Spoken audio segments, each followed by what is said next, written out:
চাঁপাইনবাবগঞ্জের ঝিলিম ইউনিয়নে অবস্থিত হযরত বুলন্দ শাহ রাদিয়াল্লাহু আনহু এর মাজার, যা এ অঞ্চলের একটি উল্লেখযোগ্য আধ্যাত্মিক স্থান। এলাকার 90% লোক জানে না প্রায় 800 বছর আগে এই মাজারটি প্রতিষ্ঠিত হয়েছিল। হযরত বুলন্দ শাহ রাদিয়াল্লাহু আনহু ছিলেন একজন বিখ্যাত সুফি সাধক। এটা সব কত পুরানা উস্তালি ঘর কি সমস্যা হবে? হ্যাঁ, এলাকাতে ভিডিও করবি সমস্যা মানে কার কাছে তুই জানতে চাইছিস বে? ভিতরে ঢুকলাম বয়স্ক লোক দরকার। হযরত বুলন্দ শাহ রাদিয়াল্লাহু আনহু এর জীবন সম্পর্কে খুব বেশি তথ্য পাওয়া যায় না। স্থানীয়দের মতে তিনি ছিলেন একজন কামেল পীর, যিনি ইসলাম ধর্ম প্রচারের জন্য এই অঞ্চলে এসেছিলেন। তার আধ্যাত্মিক জ্ঞানের জন্য বিখ্যাত ছিলেন তিনি। তোমার এগুলো জিনিস হলো কি জানো, সেটা আস্তে আস্তে মানুষের মন থেকে না, মানুষ এটা নষ্ট করে এই জিনিসটাকে ধরে রাখার মতো। এই ফলে শুনেছি যে চাপানগর ডিসি বলে দেখাশোনা করে, পরিচালনা করে, কিন্তু যে এর যে কিছু বুঝতেই পারে আগে খবর থাকবে। ঠিক আছে, এই এখানে এসে মানুষ তাকালি করছে।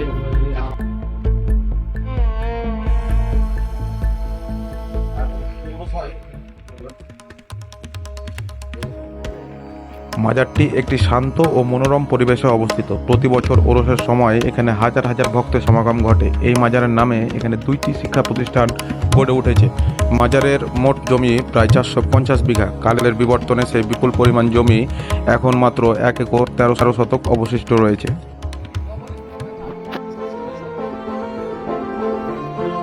খালি আমাদের ওই কবরস্থানটা আগে জামাতের খালি কম, তাও হিসাবে মেলা আগালছে। দীর্ঘদিন ধরেই কোনো রকমের মাজারটির ঐতিহ্য ধরে রাখলেও বর্তমানে মাজার রক্ষণাবেক্ষণে হিমশিম খাচ্ছে মাজারের খাদেম সহ কর্তৃপক্ষ। মাজারের জমি রক্ষা সহ মাজারের অন্যান্য সম্পদ রক্ষণাবেক্ষণে এবং স্থানীয় ভূমিদস্যুদের ষড়যন্ত্র থেকে বাঁচতে জেলা প্রশাসন অতিরিক্ত জেলা ম্যাজিস্ট্রেট আদালতে একটি মামলা দায়ের করেছেন মাজারের খাদেম। তবুও মাজারটি এখনও ভক্তদের জন্য একটি পবিত্র স্থান। এই যে কবরস্থান, এখন প্রস্তুতি চলছে ঈদের জন্য, কালকে ঈদ। আর এইগুলা এই যে হযরত বুলন্দ শাহ রাদিয়াল্লাহু আনহু কলেজ, আর দিকে মাদ্রাসা হচ্ছে ওখানে। এখানে পুরাতন ঘর একটা, আর এই তো এরিয়া।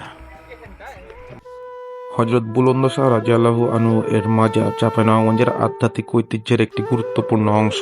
এই মাজারটি শান্তি ও আধ্যাত্মিকতার প্রতীক।